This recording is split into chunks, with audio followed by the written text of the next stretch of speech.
장사를 시작한 대부분의 사장님들은 처음엔 눈앞의 손님 한 사람에게 집중합니다. 누가 왔는지, 무엇을 주문했는지, 어떤 말을 했는지 모두 기억하려 애쓰죠. 그 정성은 아름답지만 어느 시점이 되면 이 방식이 한계에 부딪힙니다. 장사는 잘 되는데 통장은 늘 비어있고 하루 종일 일해도 남는 게 없습니다. 바로 이때 첫 번째 전환이 시작됩니다. 손님이 아니라 패턴이 보이기 시작하는 순간입니다.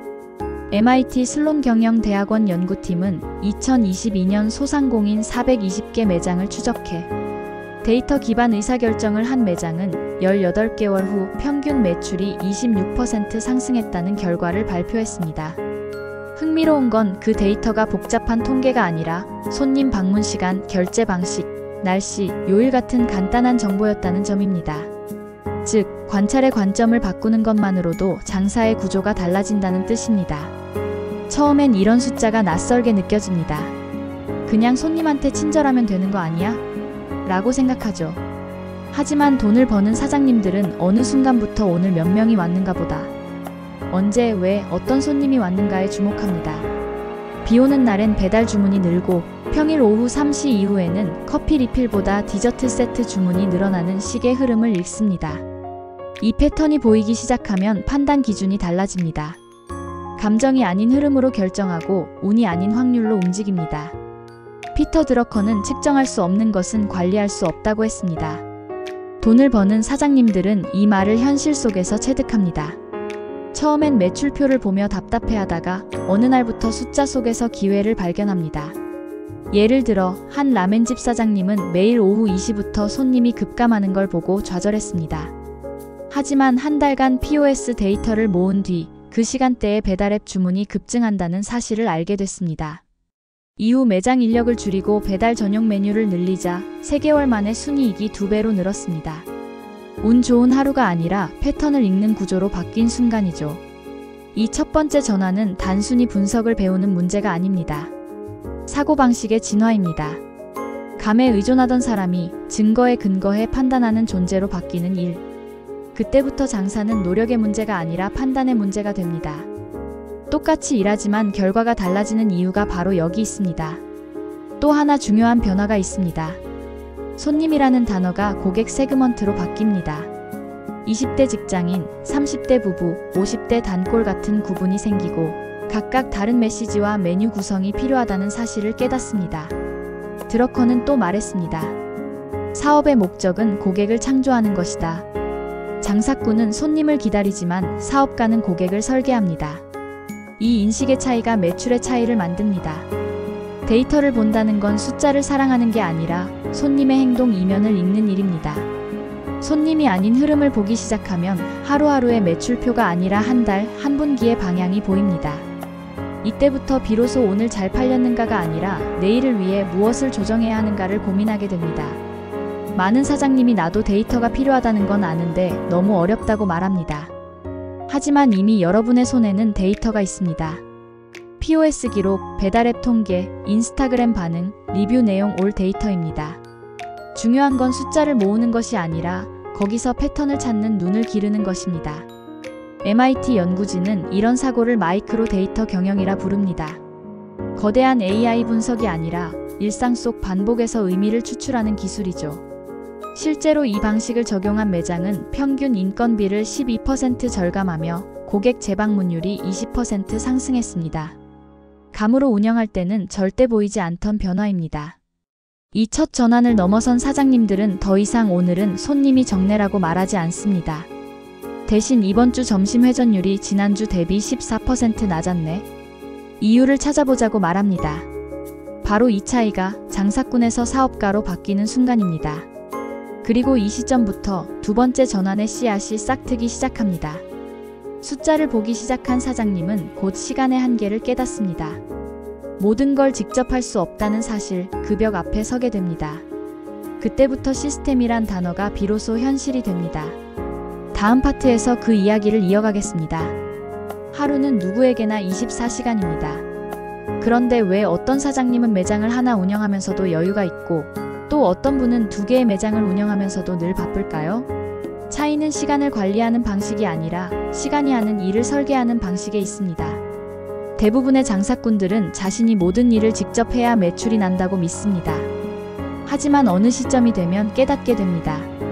아무리 열심히 일해도 하루는 늘 24시간뿐이라는 사실을요. 하버드 비즈니스 스쿨은 2021년 영세 사업가의 성장 전환 연구에서 흥미로운 결과를 발표했습니다. 하루 평균 10시간 이상 근무하는 사장님과 6시간 이하 근무하는 사장님을 비교했더니 후자의 매출 성장률이 오히려 1.8배 높았습니다. 그 이유는 단순했습니다. 첫 번째 그룹은 업무 수행자였고 두 번째 그룹은 시스템 설계자였다는 겁니다. 처음엔 이 차이를 인정하기 어렵습니다. 내가 없으면 가게가 안 돌아가는데 라는 생각이 자연스럽죠. 하지만 바로 그 생각이 성장의 한계를 만든다는 사실을 깨닫는 순간이 찾아옵니다. 어느 날 몸이 아파 하루 쉬었는데 매출이 절반으로 줄어든다면 그건 당신이 사업을 한 게 아니라 노동을 팔아온 것이기 때문입니다. 이때부터 진짜 사업가의 고민이 시작됩니다. 사람을 어떻게 세울 것인가, 일을 어떻게 나눌 것인가, 반복되는 일을 어떻게 줄일 것인가. 시스템을 구축한다는 건 단순히 직원에게 일을 맡기는 게 아닙니다. 내가 없어도 가게가 돌아가게 만드는 구조를 만드는 일입니다. 워런 버핏은 이렇게 말했습니다. 잠든 동안에도 돈이 벌리지 않는다면 당신은 죽을 때까지 일하게 될 것이다. 이 말은 단순한 투자 조언이 아닙니다. 시간의 독립성을 확보하지 못한 사람은 결코 진짜 자유를 얻지 못한다는 경고입니다. 돈 버는 사장님들은 이 원리를 현장에서 실천합니다. 예를 들어 한 카페 사장님은 하루 매출 중 30% 이상이 자신이 직접 만든 음료에서 나왔습니다. 하지만 어느 날 손목이 아파 병원에 갔을 때 가게가 마비되었습니다. 그 후 그는 모든 레시피를 표준화하고 제조 과정을 영상으로 매뉴얼화했습니다. 불과 한 달 만에 직원들이 그 자리를 완벽히 대체했고 사장은 오전에는 구매 관리, 오후에는 인근 오피스 단지 프로모션 기획에 집중했습니다. 결과적으로 매출은 유지된 채 영업이익이 상승했습니다. 시스템 구축은 내 일을 줄이는 것이 아니라 내 시간의 가치를 높이는 것입니다. 하루 10시간 동안 10만원 벌던 구조를 4시간 일하고 20만원 버는 구조로 바꾸는 것. 그렇게 되면 시간은 비용이 아니라 자산이 됩니다. 하버드 연구팀은 이런 변화를 운영 효율 곡선의 임계점이라 부릅니다. 사장 본인의 투입 시간이 일정 수준을 넘으면 매출이 아니라 피로만 증가한다는 것이죠. 실제로 연구에 참여한 매장 중 68%는 직접 업무를 줄인 뒤 이익률이 상승했다고 답했습니다. 이 전환을 성공적으로 이끈 사장님들의 공통점은 표준화와 자동화입니다. 예를 들어 주문 결제는 POS 자동 연동, 재고 관리는 QR코드, 마케팅은 예약 발송 시스템으로 전환합니다. 이런 기술은 예전보다 훨씬 저렴해졌고 1인 사업자도 쉽게 적용할 수 있습니다.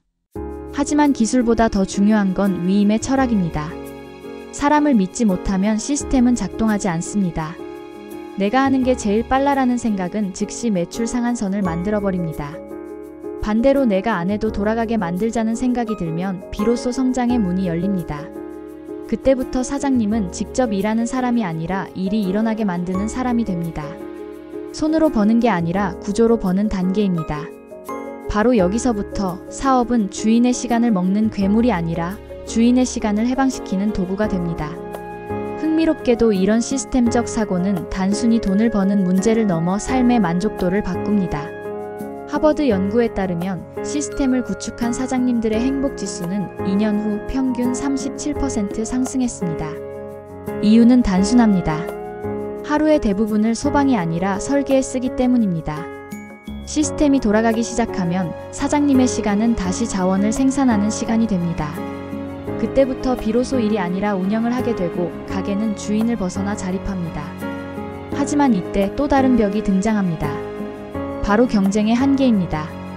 이제 어느 정도 안정된 시스템을 만들었지만 주변 경쟁자는 그 시스템을 모방하기 시작합니다. 매출은 다시 정체되고 성장 곡선은 평평해집니다. 그리고 여기서 세 번째 전환이 시작됩니다. 구조적 차별화, 즉 복제 불가능한 나만의 구조를 만드는 일입니다. 다음 파트에서 그 결정적 전환을 다루겠습니다. 시스템이 자리를 잡고 매출도 어느 정도 안정되면 사장님은 안도의 숨을 쉽니다. 하지만 바로 그 순간 경쟁자가 등장합니다. 옆 골목에 비슷한 메뉴, 비슷한 인테리어, 비슷한 가격대의 가게가 문을 엽니다. 처음엔 괜찮겠지 싶지만 몇 달이 지나면 손님이 분산되고 매출이 주춤하기 시작합니다. 바로 이때가 세 번째 전환의 시작입니다. 차별화가 아니라 구조적 차별화를 고민해야 하는 시점이죠. 스탠퍼드 대학교 경영대학원의 필립 앤더슨 교수는 이렇게 말했습니다. 성장하는 기업은 경쟁을 피하지 않는다. 다만 복제할 수 없는 구조를 설계한다. 그는 10년간 300여 개 중소사업체를 분석했는데 생존한 기업의 공통점은 특이한 아이디어가 아니라 특이한 구조였습니다. 메뉴는 유사했지만 고객이 경험하는 흐름, 서비스 순서, 운영 방식이 달랐던 겁니다.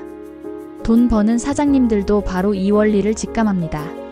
단순히 맛을 바꾸거나 이벤트를 늘리는 것이 아니라 운영의 틀 자체를 다르게 만듭니다. 예를 들어 같은 치킨집이라도 한 곳은 조리 시간을 줄이기 위해 반조리 시스템을 도입하고 다른 곳은 포장 고객에게 즉시 조리 체험을 제공하는 방식을 씁니다. 메뉴는 같아도 경험의 구조가 다릅니다. 이런 구조적 차별화는 쉽게 복제되지 않습니다. 니체는 이렇게 말했습니다. 진정한 창조란 기존 질서의 재배치다. 이는 장사에도 그대로 적용됩니다. 기존의 시장 질서를 단순히 따라가는 것이 아니라 내 방식으로 재조합하는 것. 장사꾼이 메뉴를 바꾸면 손님이 잠시 늘지만 사업가는 구조를 바꿔 시장의 방향을 바꿉니다. 스탠퍼드 연구에 따르면 구조적 차별화를 달성한 매장은 3년 후 매출 성장률이 평균 42% 높았으며 재방문 고객 비율은 60% 이상 유지되었습니다. 하지만 흥미로운 점은 그들이 처음부터 거대한 혁신을 한 것이 아니라 작은 불편을 체계적으로 해소했다는 겁니다. 고객이 자주 묻는 질문을 벽면에 시각화하거나 결제 과정을 간소화하거나 피크 시간대에 회전율을 조정한 것 같은 작은 변화들이 쌓여 구조가 달라졌습니다. 여기서 중요한 건 감각의 싸움이 아니라 시스템의 싸움이라는 점입니다. 경쟁자가 카피할 수 있는 건 메뉴와 홍보지만 시스템과 구조는 복제할 수 없습니다. 그건 사장의 사고방식에서 비롯되기 때문입니다. 그래서 진짜 경쟁력은 아이디어가 아니라 사고체계입니다. 니체는 또 말했습니다.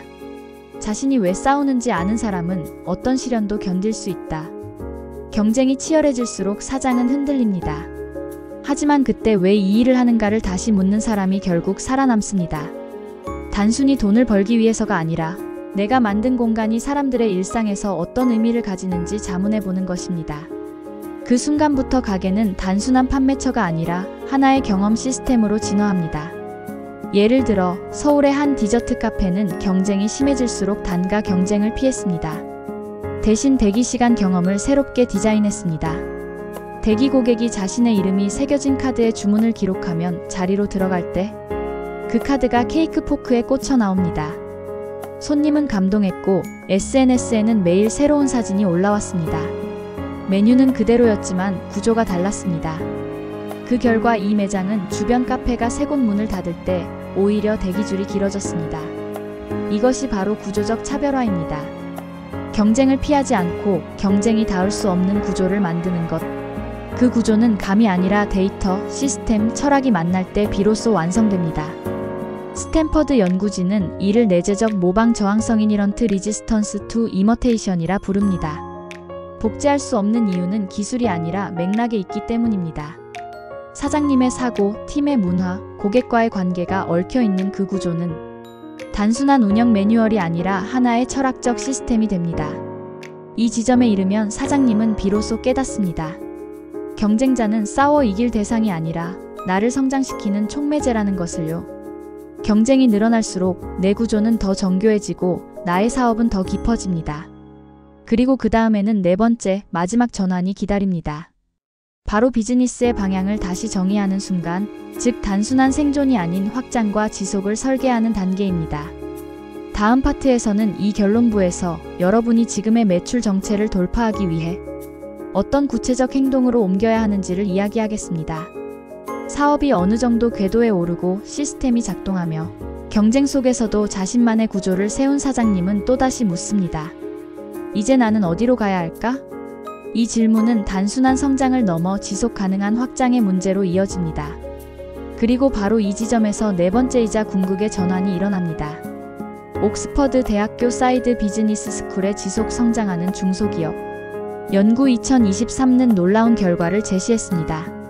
10년 이상 꾸준히 성장한 기업들의 공통점은 혁신이 아니라 일관된 학습 시스템이었습니다. 즉, 매출 곡선이 아니라 학습 곡선을 관리했다는 것이죠.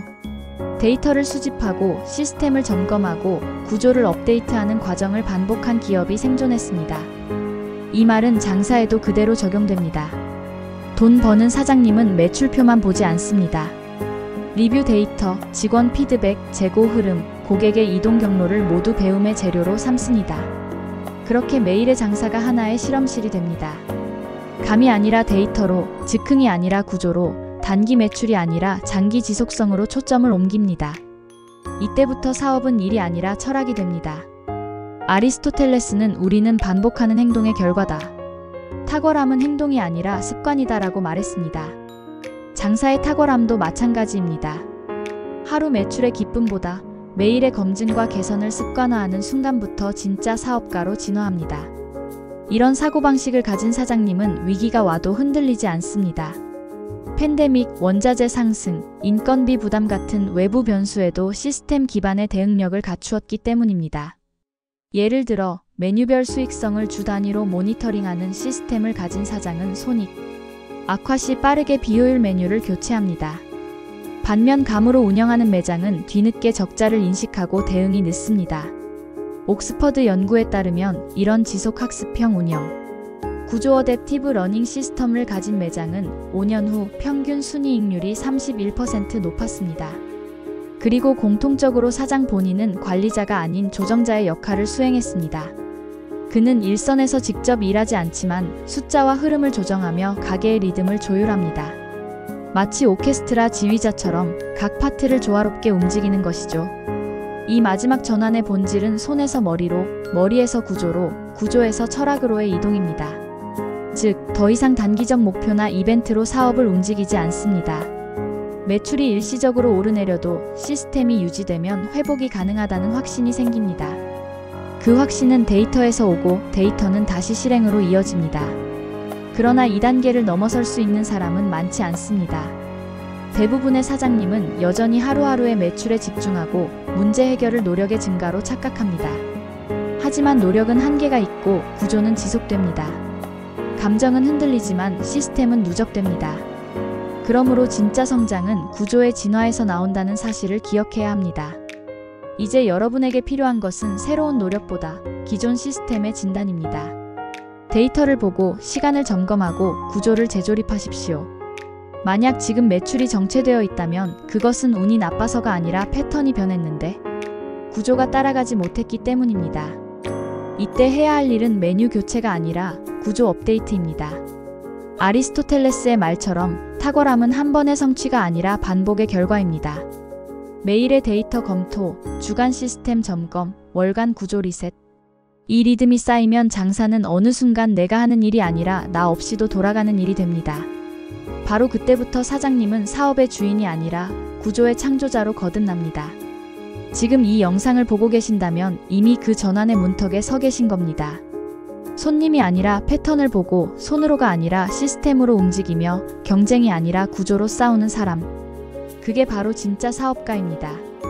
만약 지금 매출 정체로 고민하고 있다면 메뉴 변경이나 이벤트보다는 먼저 데이터 일기를 쓰는 습관부터 시작하십시오. 오늘 손님이 몇 명이 아니라 어떤 흐름으로 왔는지를 기록하는 겁니다. 일주일만 해도 흐름이 보이고 한 달이면 구조가 보입니다. 그 순간부터 감이 아니라 근거로 움직이게 됩니다. 옥스퍼드 연구진은 보고서의 마지막에서 이렇게 말했습니다. 성공은 혁신의 순간이 아니라 유지의 구조에서 시작된다. 그리고 아리스토텔레스의 문장은 그 위에 완벽히 겹쳐집니다. 우리는 반복하는 행동의 결과다. 결국 장사로 돈을 버는 사람과 그렇지 못한 사람의 차이는 오늘의 매출을 보는가 아니면 내일의 구조를 설계하는가에 있습니다. 이제 선택은 당신의 몫입니다. 당신의 가게가 오늘만 잘 되는 곳이 될지 아니면 내일도 살아남는 구조가 될지는 바로 지금 이 순간의 사고방식에 달려 있습니다. 장사꾼에서 사업가로 그리고 철학 있는 경영자로 이 전환의 여정을 지금 시작하십시오. 그것이 장사로 진짜 돈을 버는 단 하나의 길입니다. 구독과 좋아요로 함께 성장합시다. 감사합니다.